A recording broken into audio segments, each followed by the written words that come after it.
News tonight, a News Channel 11 investigation reveals some employees at the Greene Valley Developmental Center were not doing what they were supposed to do while on the clock. And we discovered workers sleeping, workers on drugs, workers who were drunk while on the job, and we discovered employees giving out wrong medications, stealing, forgetting about patients, even abusing some of our most vulnerable neighbors. In the worst of those cases, Nate Morabito uncovered a complete lack of justice.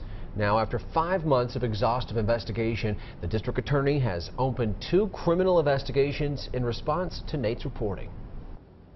It's hard to believe we've discovered 250 documented cases of abuse, neglect, and exploitation at Greene Valley since 2002. In most of those cases, the state's internal investigators never alerted police, a practice the DA wants changed for abuse and neglect cases in the future. Even after one of the rare times they did call police, we discovered the chief failed to investigate.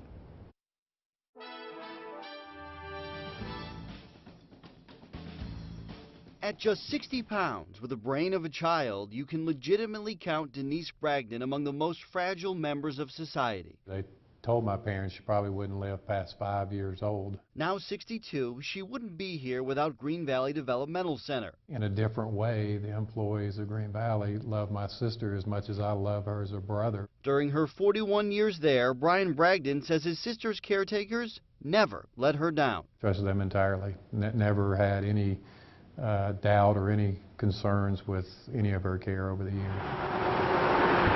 Unfortunately, we discovered some of the other residents at Greene Valley weren't as lucky. For years, the details of dozens of abuse, neglect, and exploitation internal investigations remained in the dark, hidden from the outside world.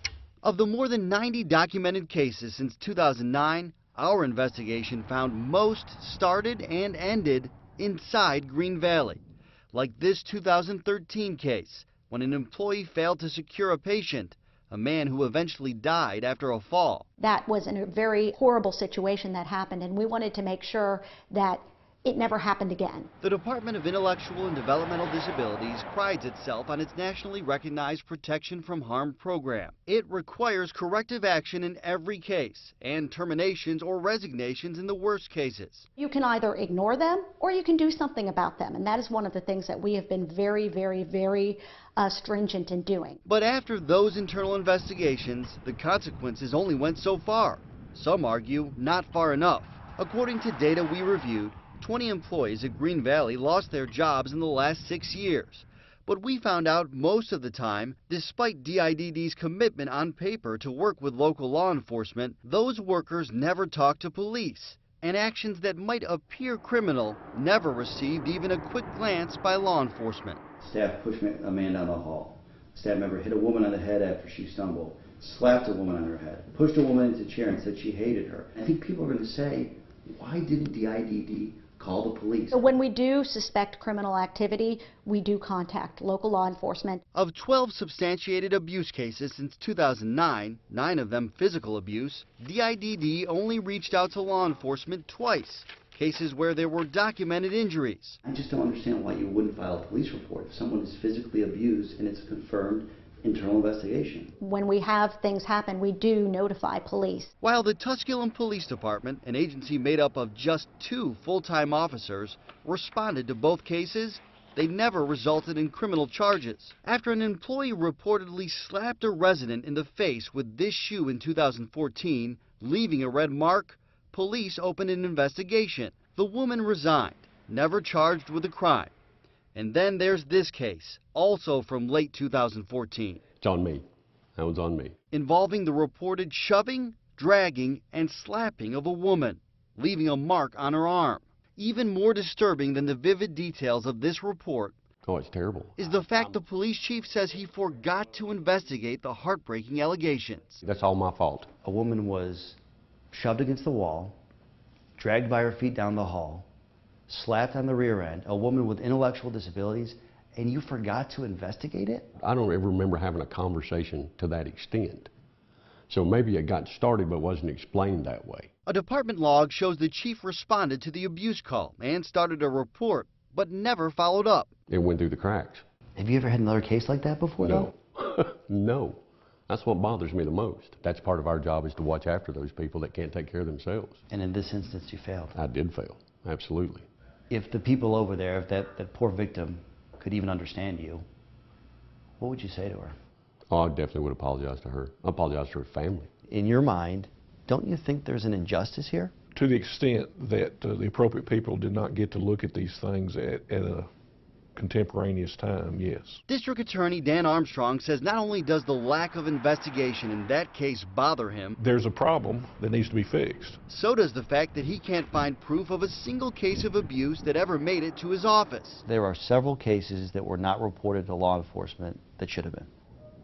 Yes, In your mind? yes. I'd like to have known about all of those. Everybody's entitled to be treated with respect, and when people are not, especially people who are vulnerable, we want to look into it. He feels the same way for the neglect case where the man died.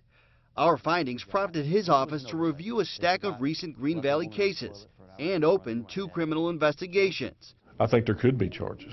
I just have to wait and see what the investigation tells us. The 2 cases originally referred to Tusculum police in 2014. If they can follow up on it and do that, then I'm happy that their victims are going to get some justice. At the least, officials tell us our investigation prompted improved communication between these 3 agencies. I don't know of anything negative that ever occurred with my sister. Just the fact that you can sit here after 41 years and say that you have no concerns, that must be a relief to you, especially when I've told you some of the things that have happened there. Correct. Maybe I'm fortunate, maybe I'm blessed. Families find a sad irony in all of this. Just like Denise Bragdon, every other person who once called Greene Valley home will eventually move away to group homes, a move forced upon her and other residents because Tennessee will now close the last of its intellectual centers, a move forced on the state because of a civil suit settlement to end a 20-year-old lawsuit alleging abuse at state-run institutions. From now on, the DA wants DIDD to call police and his office every time there's a substantiated case of neglect or abuse at Greene Valley. He says that doesn't mean any of them will be criminal, but he just wants trained law enforcement to make that decision, not internal investigators. A DIDD spokesperson told me since safety is the agency's #1 priority, it is happy to honor that request. Josh? I understand just last week you found out some new information about the reporting process here. Yeah, so DIDD tells me some undisclosed law enforcement agencies in parts of Middle and East Tennessee have previously scolded DIDD for calling them too often for, quote, minor cases. The spokesperson says that could have influenced why investigators never called police for those 7 abuse cases, substantiated abuse cases, where there were no reported injuries. Nate Morbido. Nate, thank you for your work. And Nate found plenty of other cases like the employee who left a woman on the toilet for an hour and a half, workers who left patients in a van so they could stop by a garage sale, and the multiple employees who fell asleep or were under the influence while at work. You can find the cases on our website, WJHL.com.